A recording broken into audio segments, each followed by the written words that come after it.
Hey, good evening, everybody. Welcome to Victory Talk. I am your host, Reverend Jackie, Lady J, Jackie, whatever you desire to call me. I am good with that. Amen. Just make it something sweet. Y'all know how I am.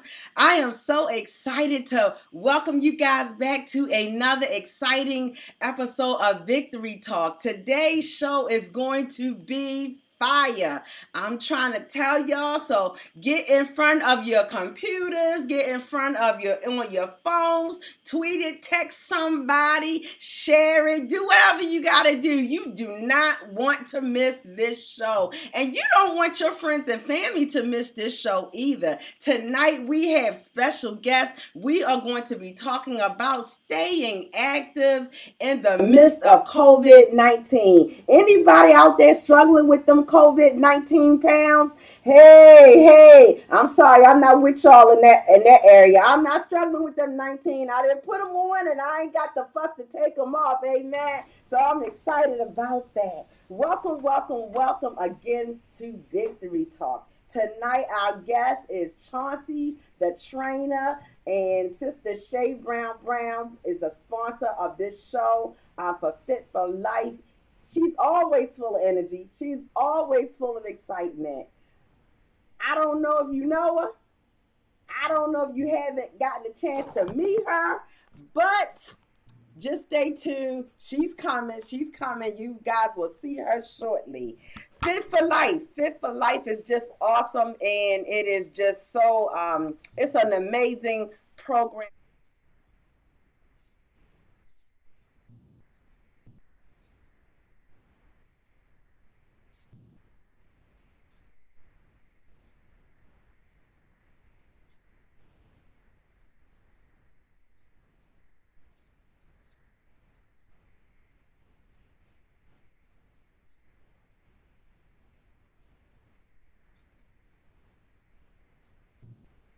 Yeah, good evening, Jackie, and good evening, Facebook Live, and anyone else that's listening on your devices. Good evening.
Hmm.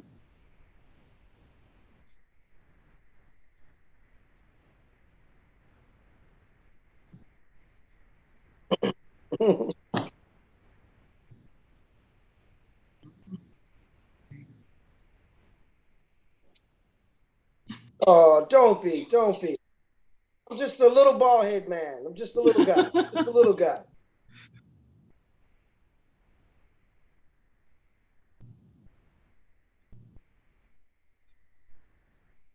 Oh, An American Ninja Warrior. oh, don't leave that one out. She is doing it all.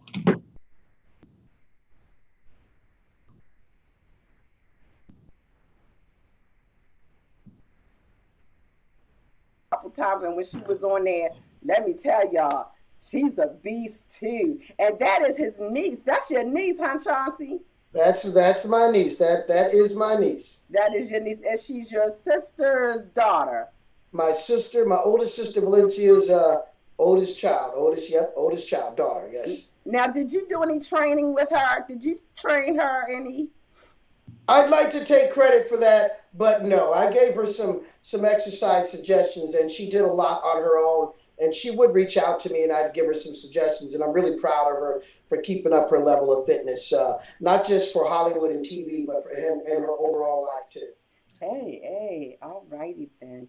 All right, real quick before we go too much deep, I'm going to present to some and introduce to others Sister Shay Brown-Brown with Fit for Life, and we're just going to roll to her little commercial real quick, and she's going to share her background on Fit for Life. Shay Brown-Brown. Hi, Jackie. Hi, Chauncey. I saw you earlier this Hey, morning hey, at six Shay. o'clock. Yeah, it's six But o'clock. that's right. As Jackie has said that I've been knowing Jackie ever since I've been here in Baltimore. I guess that's close to what 20 years now. Um, I met Chauncey about maybe 2.5 years ago, and found out that he was a trainer, and I wanted to do something a little differently. I train myself, but I just wanted to see what he could do with me. And I've been with him ever since. Chauncey is just not a trainer. He's like a cable bill. When I pay my cable bill, he gets paid too, okay? Because he is a Amen. necessity. Amen. All right. So I have made him a necessity in my life, just like my clients have made me their necessity as well. I have had Fit for Life for some years now. Anyone that knows me, they know that I'm pretty much the poster child for better health. During my time of owning Fit for Life, I have accomplished getting my AA in applied exercise science as a certified personal trainer. Um, Also, I have been in school as a family nurse practitioner, to where I have gotten my master's degree.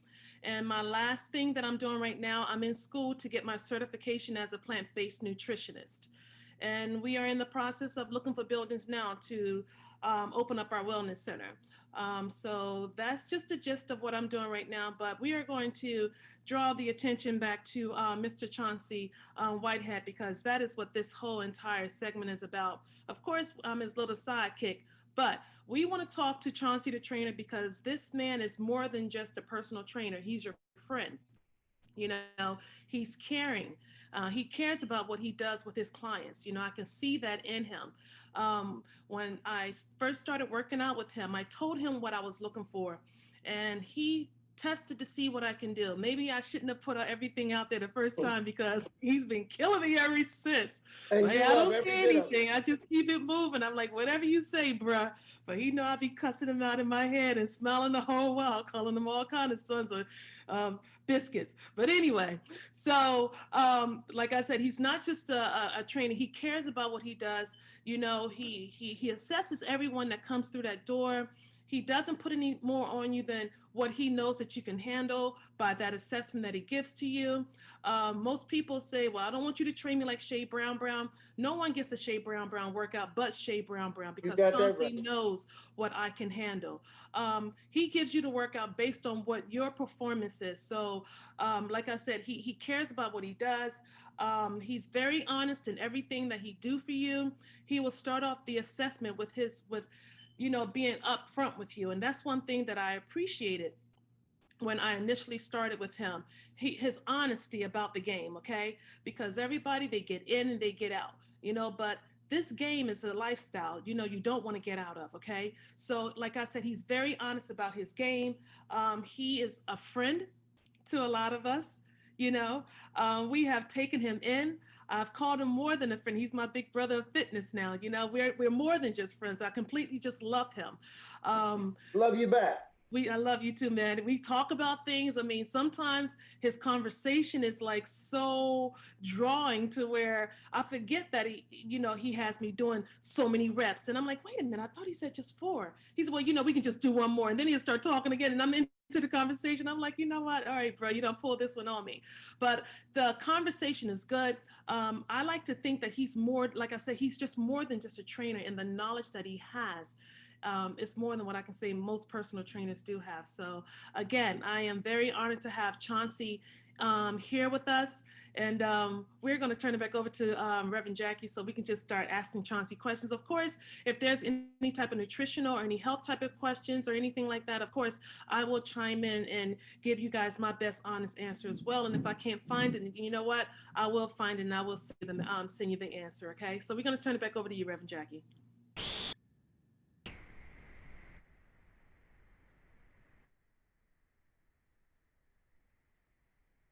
Well, Shay did such a good job. There's nothing else for me to say. I'm just going to leave on out right now.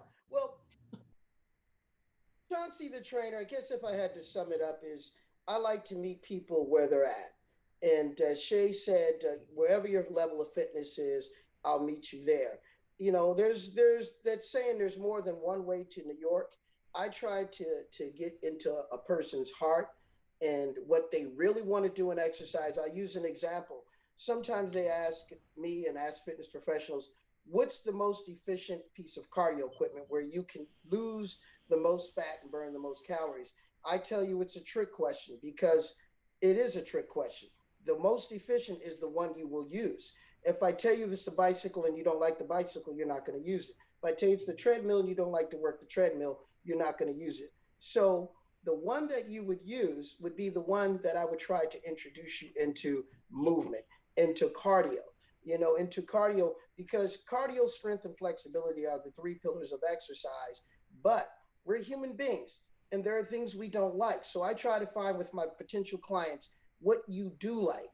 And when I find out what you like, then it's my job as a fitness professional to try to develop an exercise plan, an exercise lifestyle that you can learn to like and you can live with.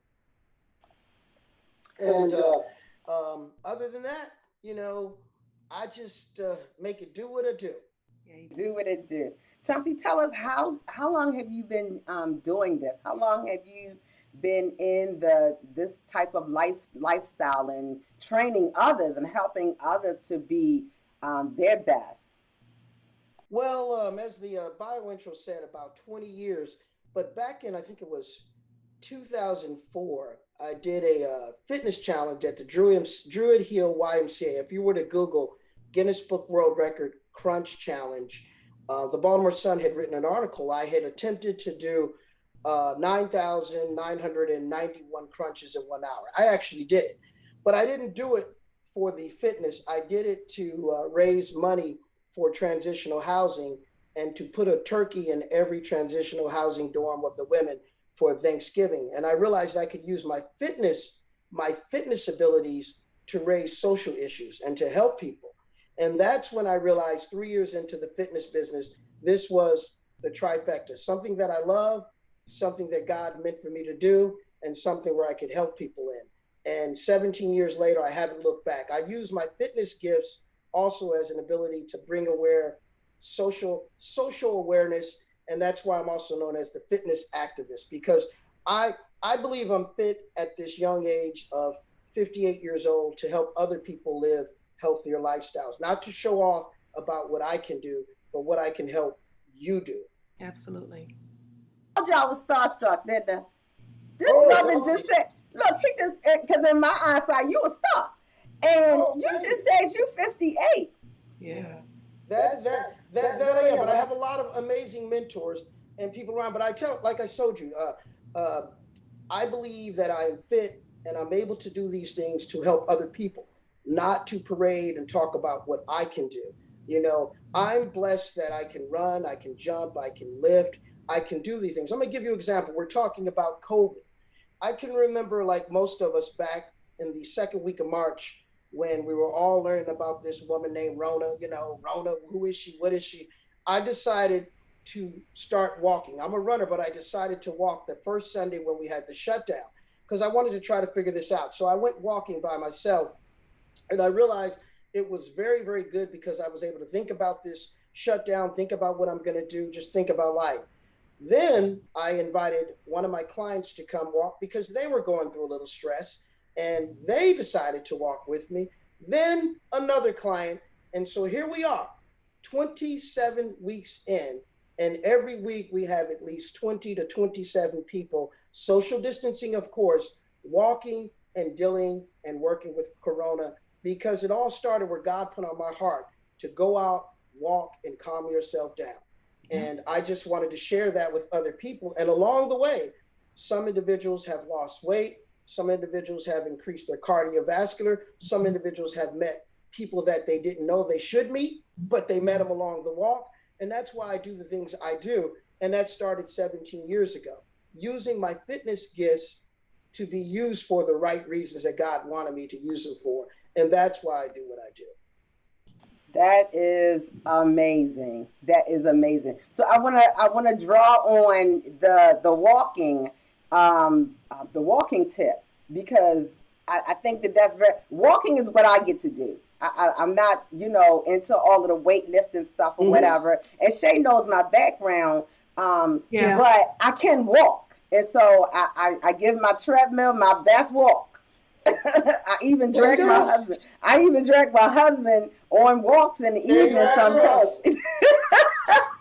So and we have drawn from the Browns. So let's talk about walking as one of the tips that people can do, even to stay active during this season. How do we encourage people just to get in more walking and to use walking? Because a lot of times I hear people say, "Oh, I walk at work. Oh, I walk, to and from my car." And we know that walking is our normal, God, praise God, our normal activity, our mode of transportation, how we get around. But walking as our fitness, can how would you encourage people just to get in more walking? One of the things I start off when I'm talking about walking, walking is a life saving skill. Yes. Walking is a life saving skill. You don't have to run, but you never know when you might have to walk to safety. You never know when you have to walk to gather food for your family. You never know when you have to walk to get out of danger. One of the first things I start with clients is walking. Why? Because walking is one of those exercises that you don't think is exercise sometimes. You get out. I try to tell people sometimes you don't want to say a mile or two. If you can walk 15 minutes the first day, 20 minutes the second day, maybe rest the third day until you build yourself up to you're walking 30 minutes, 40 minutes, then you want to encourage someone to come out and walk with you. But it's a life-saving skill.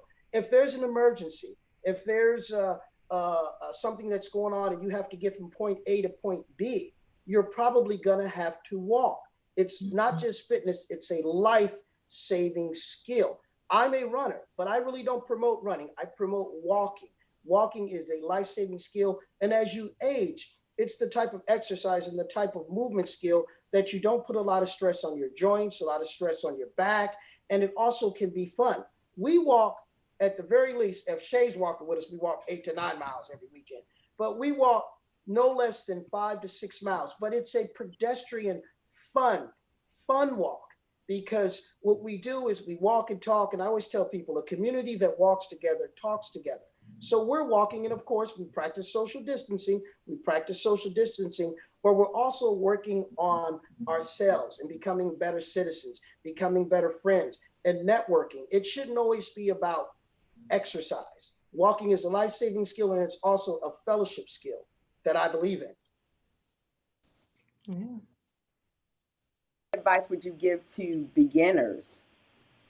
To beginners, always with beginners, always check with your medical professional, your health professional before starting any kind of exercise program, even walking, because you just never know. You just never know what you might have, some underlying conditions. And then start slowly.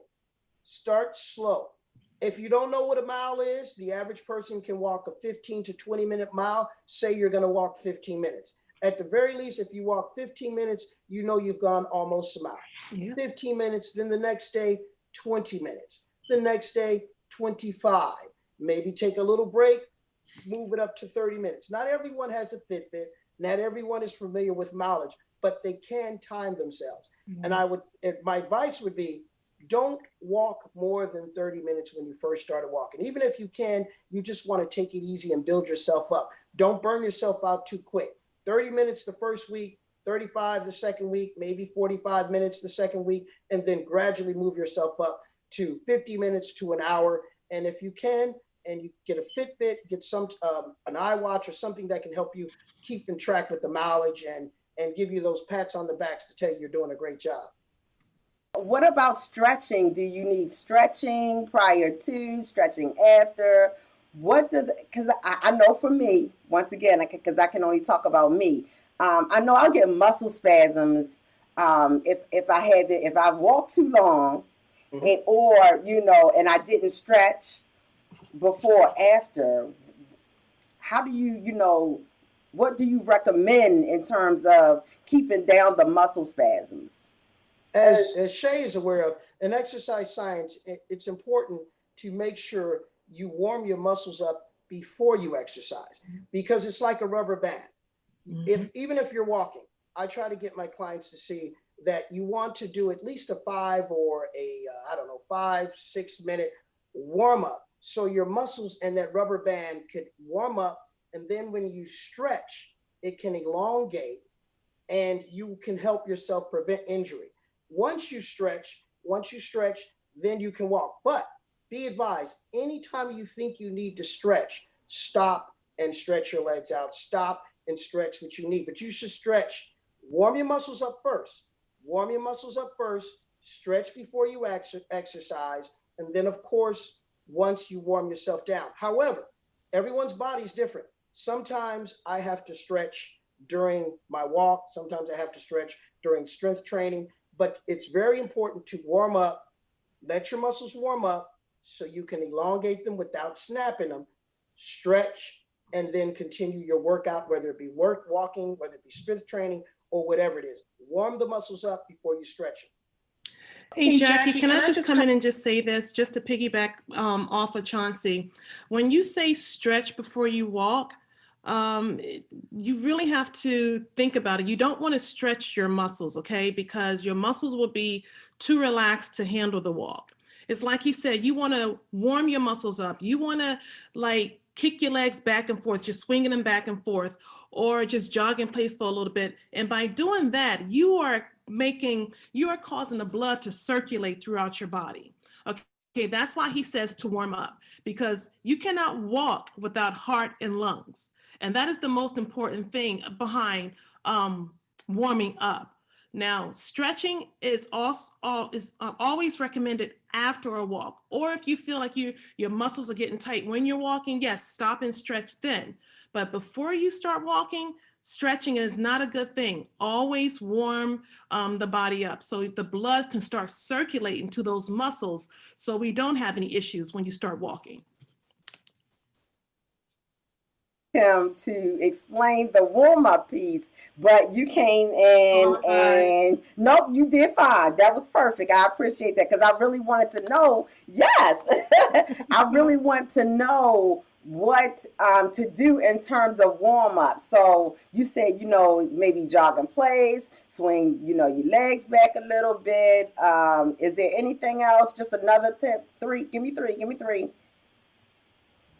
Some toe touches, modified jumping jacks, because also as Shay said, everyone's body's different, and some people have,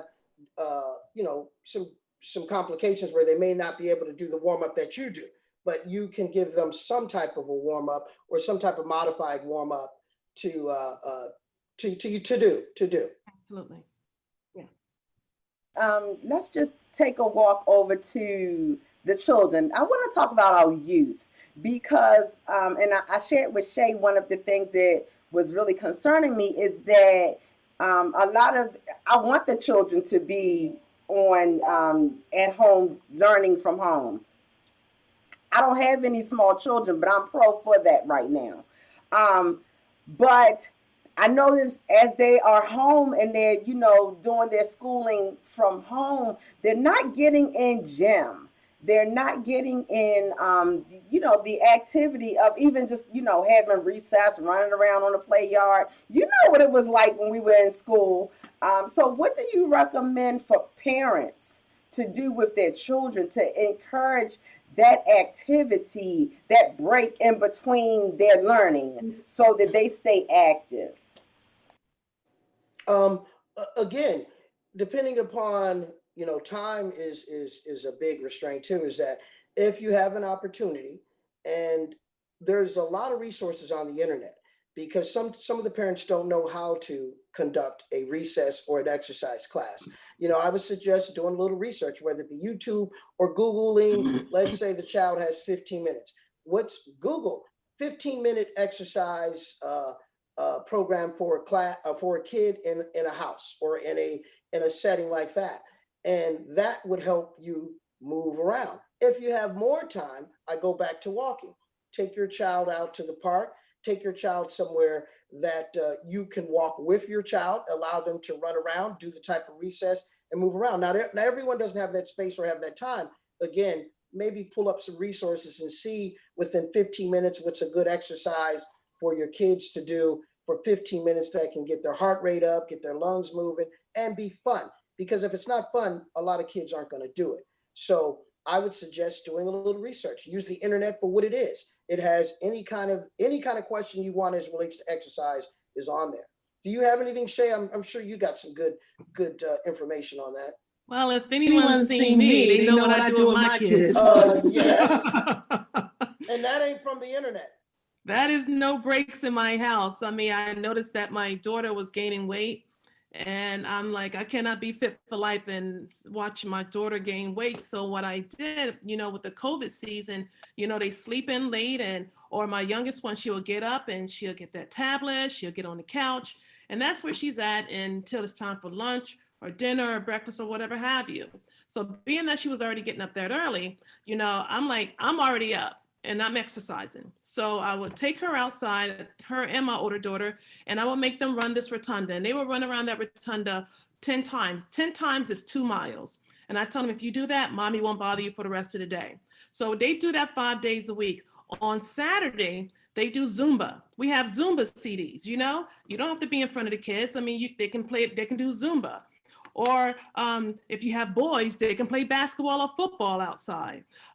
Or they can go roller skating. I mean, you don't have to be in a roller skating rink. Let's get some skates. Let's take this back to old school, things that we used to do when we were kids. I mean, you don't need the internet for that. It's just like you act like you forgot what you used to do when you was a child yourself. Go outside and jump rope. What's another thing that you can do? My kids and I joined karate with the kids because I wanted to do something with my children.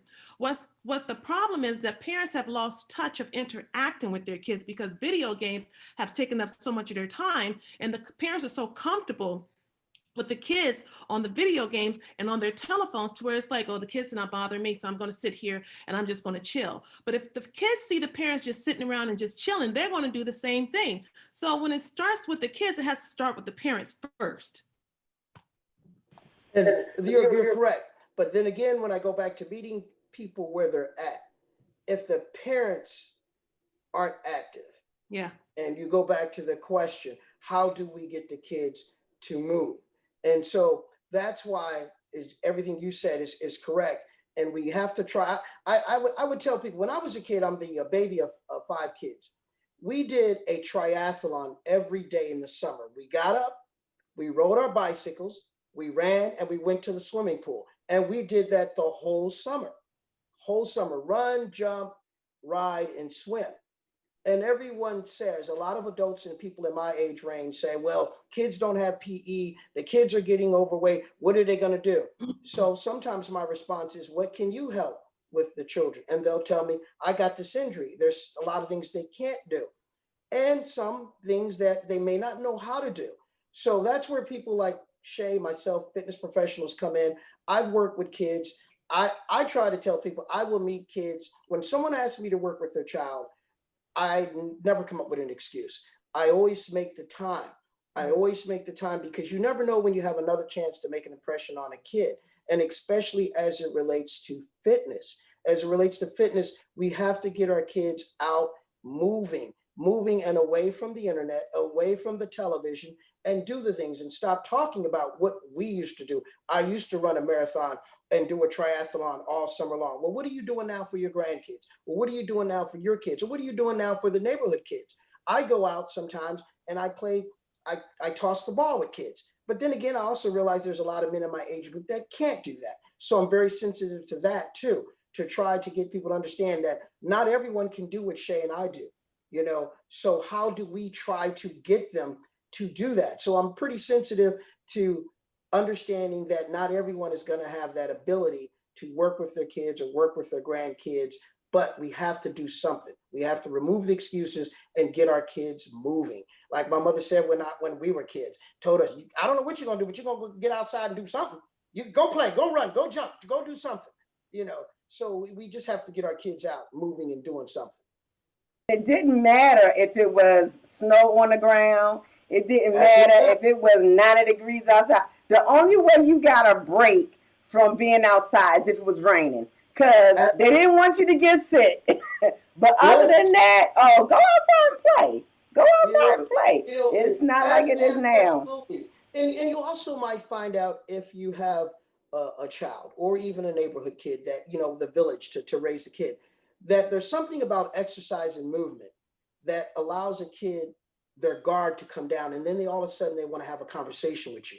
There may be a subject that they didn't want to talk to you about in the house or whether on the internet, but now you're outside playing ball with them, you're outside playing catch, or you're in karate with them, and all of a sudden the child is opening up a little bit more. There's just something about that exercise and that movement that kids feel free, and they just feel like they can be a kid and move around, and they become a little bit more open to you and talk to you. That's why I love being around kids, is that when I teach them movement, they tend to trust me a little bit more, and they want to talk and conversate. Well, how was your day in school? I'm throwing them the ball. They're telling me how their day in school, but when I sat in front of them, they didn't want to tell me. But all of a sudden, through the movement, the conversation, my math isn't going too good. Well, what you going to do about it? There's just something about movement that makes not just kids, but even adults open up and put their guards away and put them to the side. That's what I tell sometimes my parents that I'm working with. Go for a walk with your child. Go for a walk with your child and talk about the subject matter in school. You'll be surprised what you'll learn while you're walking. Yeah. All right, all right. With that said, let's just have a quick commercial break, if you will, Pastor Phil. I have just a little something I want to share with everybody. I like the conversation, as we were speaking about, encouraging our children to move and to have conversation, and not just our children, but adults as well. And so that will take me to my audio book. Y'all, I just recently,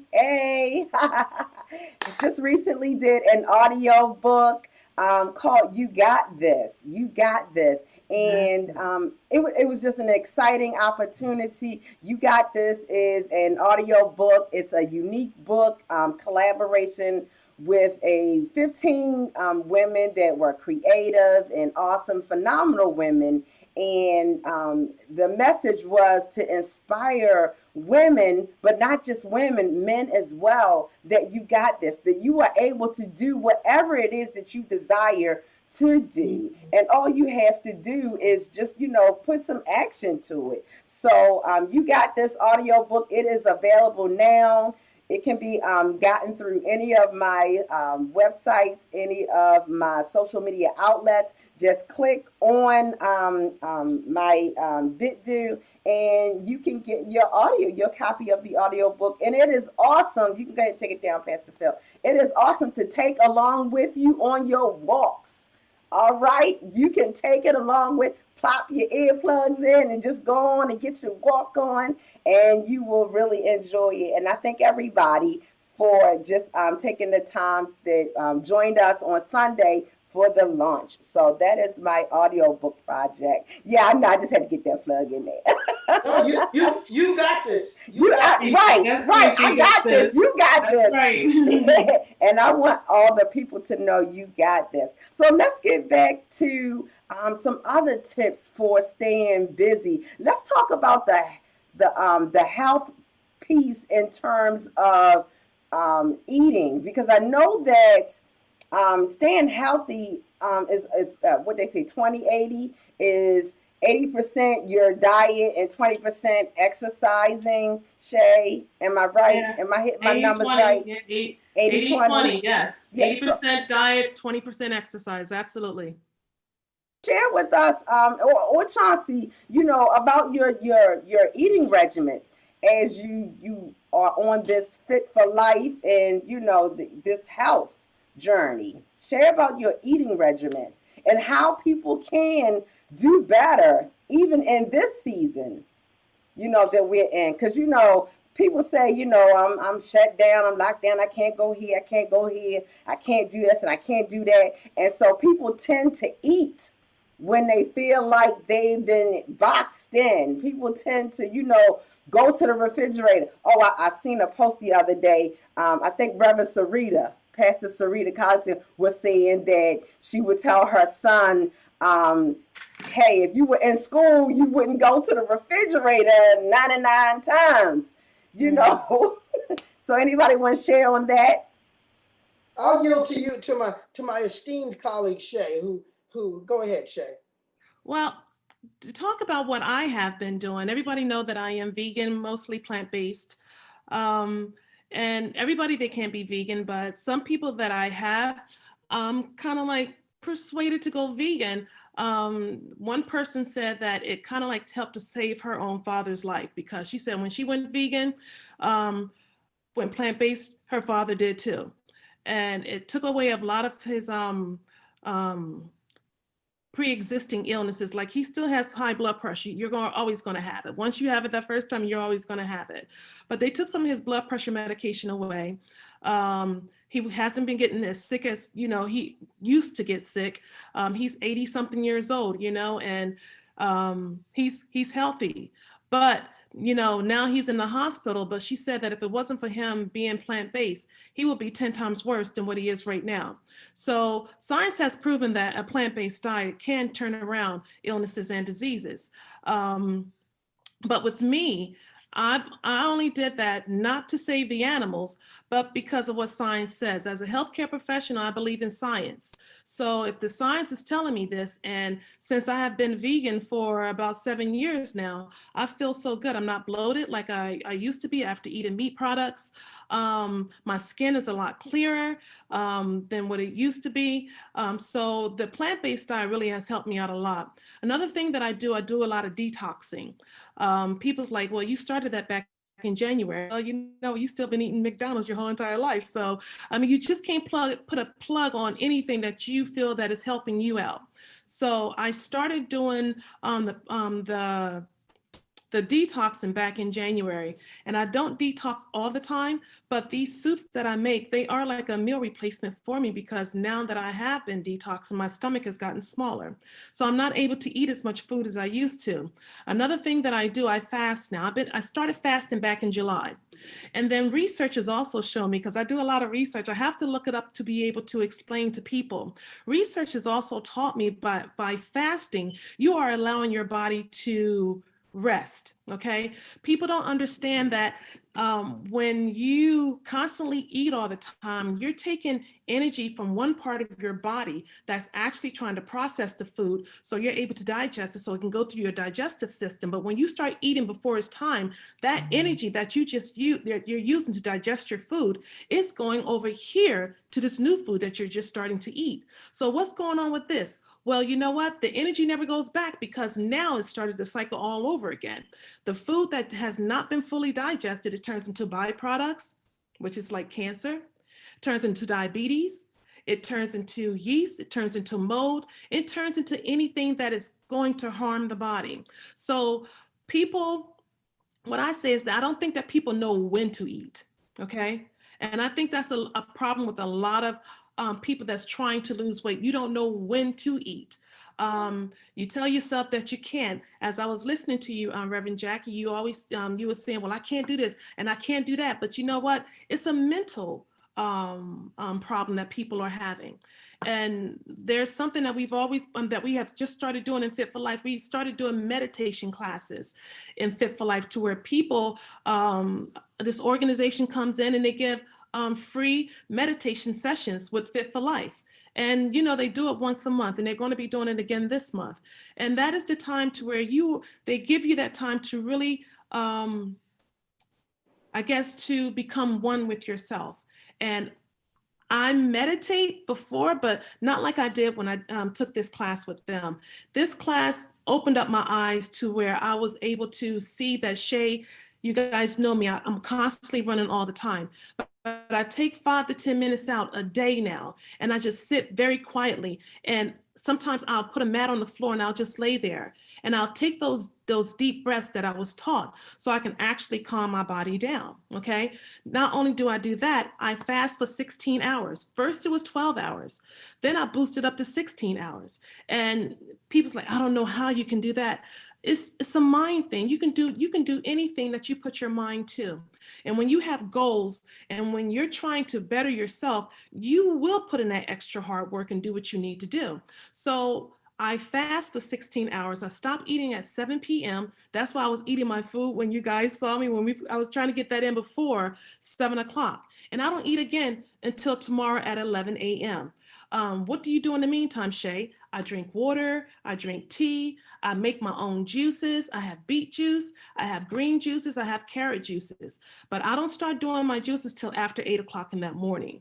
I want to make sure that my body has time to digest the food that I had the day before. I want to make sure that my body makes sure it gets rid of all the waste in my body that it had before. And a lot of us, we don't give our bodies, like I said, that time to get rid of the waste because we think that we have to still keep eating the way our mamas taught us to eat, the way our grandmamas taught us to eat. And you don't have to eat that way. You have to learn that this is a new day and age. When we were that age, eating what grandma and mama had us eating, we were going outside, get outside and play. Remember that? Yeah. Only time we had it safe was when it was raining or it was lightning outside. They didn't want us to get struck and get sick. But any other time you was out there riding your bike, I was on a skateboard, I was doing everything, but I still was eating everything that they told me to eat, but I wasn't gaining any weight. Okay. Another thing that we do now, I don't buy anything in this house that I know that's going to put weight on my kids. I buy rice cakes. My daughter's over there on her iPad and she took the rice cakes and she got like a whole stack of them, which is like really no calories at all. And she's chomping on the rice cakes. And I'm like, look at this. A child will eat what you put in front of them. That's a Don't tell fact. me that a child will not eat that. If there's nothing else in that house, that child is going to, well, look, mama bought this. It must be good. So if she eat it, I'm going to eat it too. So a child, they mirror themselves by what the parents do. Of course, a lot of parents, as Chauncey say, they have limitations on exercise, but you don't have limitations on food, you know? And that's the thing. You have to learn that whatever you eat, you are mirroring this same behavior off on your own children. So what I like to tell people is that write a journal. You know, Sarita Collins, she had us do journals. Journals help to make sure you stay on track. Okay. If you're not sure what you need to do, get a nutritionist to be able to help you because whatever you do now, like I said, it mirrors to your children and children are everything to me. It's like Chauncey said, you put a child in front of me, I'm the same way. I'm here to help our kids because our kids are what's going to be our future, which teaches our children to do other things. And when they have kids, their kids are going to learn behind them. My children, I mean, my oldest daughter, Morgan, she was getting on me because she didn't like me. Mommy, I can't do everything you do. I'm like, okay, fine. I'll leave you alone for a while. But she kept seeing me getting up, going to exercise. She would see me get up and I'm like, Mommy, where are you going? I said, I'm going to go exercise with Mr. Chauncey. And then it's like 5 o'clock in the morning. They're getting ready for school. I'm back before they get on the bus, but I have to get my exercise in any hours of the morning. And I thank God that Chauncey makes his hours, you know, accessible to us working moms. You know, I don't have time to work out. Well, Chauncey is at that gym at 5 o'clock in the morning. If I needed to be at there at 4:30, I'm quite sure Chauncey will make it happen for me. But I'm not going to do that to him. But I'm just saying, he definitely makes it accommodable for those that have goals. And it's not just me out there. There are at least about 7, 8, 10 of us out there at one time. And we like to call ourselves Chauncey's Angels, okay? Because Chauncey's Angels is not like Charlie Angels, okay? Chauncey's Angels come in all shapes and sizes.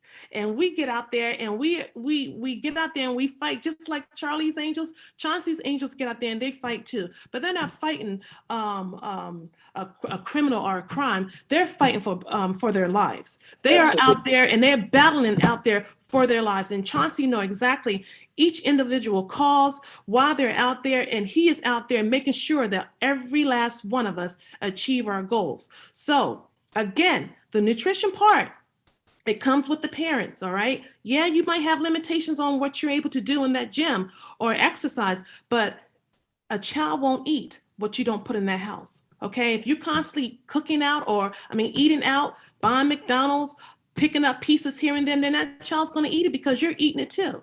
You have to learn to prep your foods for the week. You have to learn to go to the grocery store and shop outside outside the aisles. Don't go inside because that's your processed foods.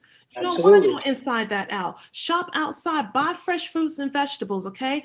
Put it in the house. I have stuff sitting around. Madison, I had a watermelon, half a watermelon in the refrigerator. She went in the refrigerator, she grabbed that watermelon, got her spoon, and took chunks out. And she put half in a bowl. She took the other chunks out and she put it in the other bowl. And Madison put the lid on, put this in the refrigerator, and took the other chunks and went right back on that couch, got her iPad, and started playing on that iPad.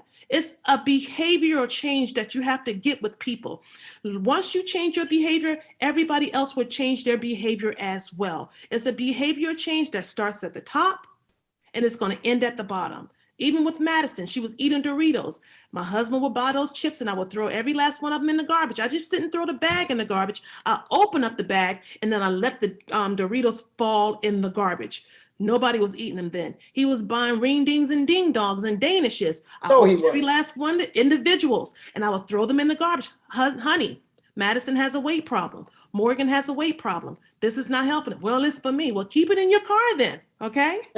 But they're not eating it. Every time he would bring something in the house, now he's gotten smart. He's starting to put his food in the trunk of his car, and he puts his food in the back seat of his car, and I will see his stuff back there, and I don't say two words. But if he bring it in the house, we open it up, and it goes in the garbage. It's a behavioral change that we have to start incorporating into our families. It's a behavioral change that starts at the top, and I really want to push that a lot with our women because we're the ones that go to the grocery stores. Men don't go to the grocery stores. It starts with us. So stop buying those ring dings and ding dongs and those potato chips, all that salt, okay? If you can get coronary artery disease from eating McDonald's, what do you think you're doing to your kids? Kids already have, exactly, Chauncey, kids already have high cholesterol by the time they turn 18 because you're constantly feeding them McDonald's. So again, behavior change, you have to start at the top. And I'm really, really stressing that with our women right now. And I just want to piggyback. There's a saying in the fitness business, and not just the fitness business, you cannot out exercise a bad diet. Absolutely. I don't care how much you exercise, how much you run, how much you lift. If your nutrition intake is bad and ding dongs and Doritos, you can't out exercise it. And, people try to, but they can't. And typically, even if they exercise, as Shay said, there's going to be other issues going on internally because of the diet that you have. So, you can't out exercise a bad diet. And there's a lot of different tools. And as Shay mentioned, seek out a dietitian or a nutritionist, if you're having issues and you just can't do it. But as Shay said, with the kids and even with the adults, it's the behavior.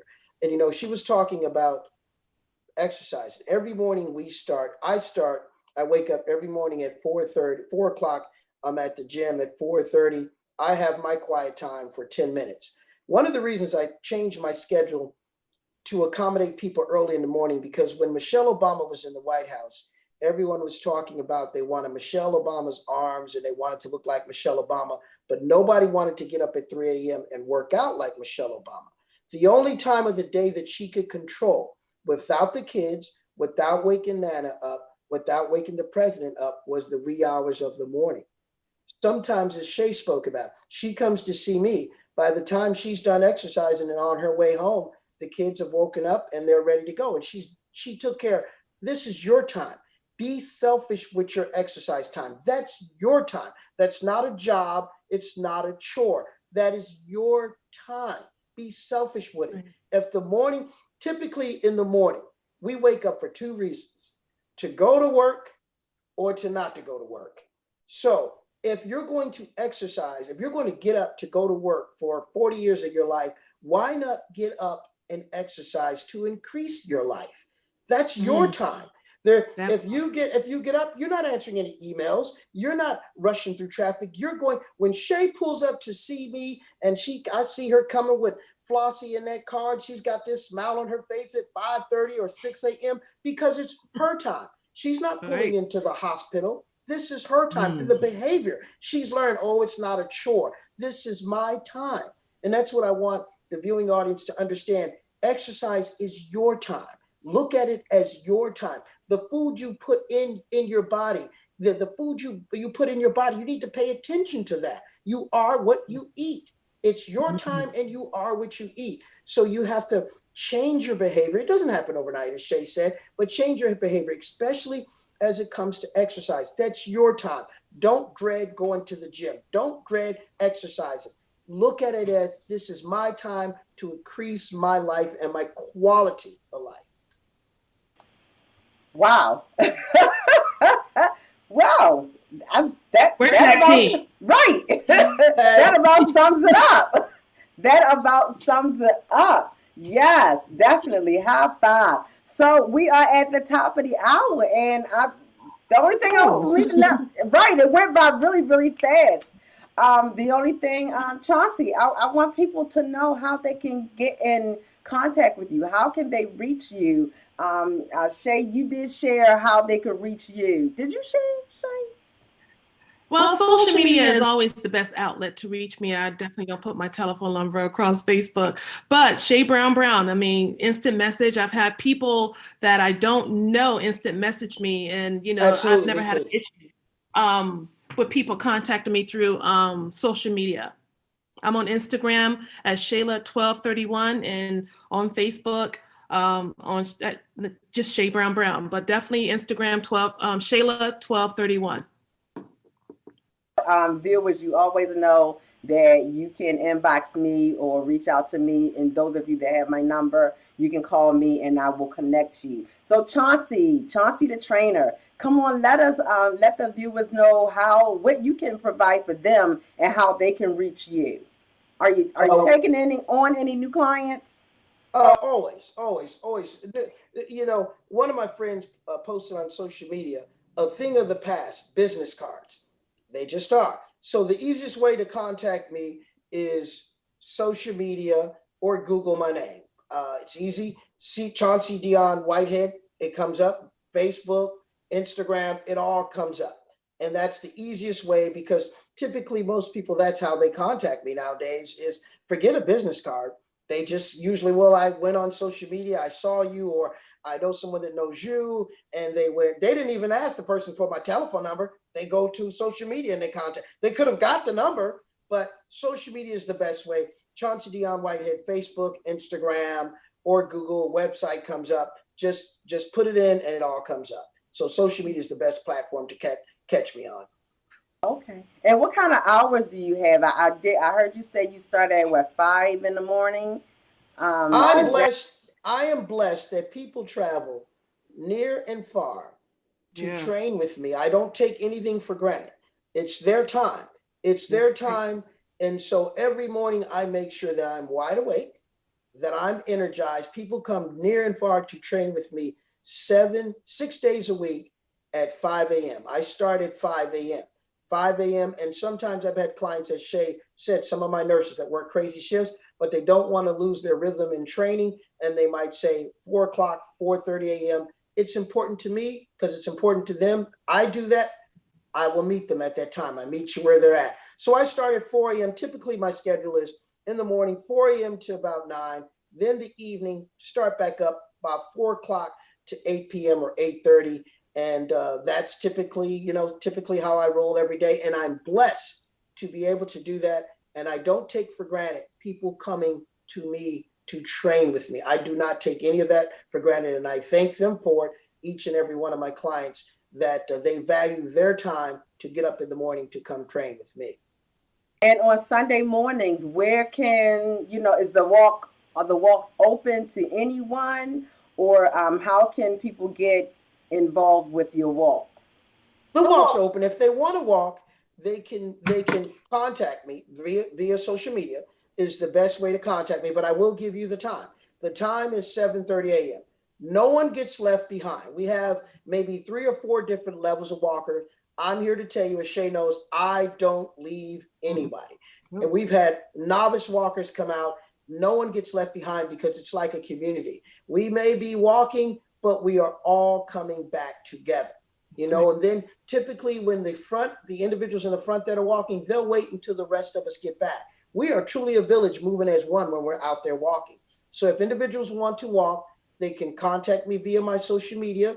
I give them the time. Typically, it's 7:30 to about 9:30. I don't want anybody to be late for internet church. I don't want you to be late for internet church. So we usually done by 9:30. So don't use me as excuse for logging on late. Because I start on time and I end on time. That's I right. can't have that.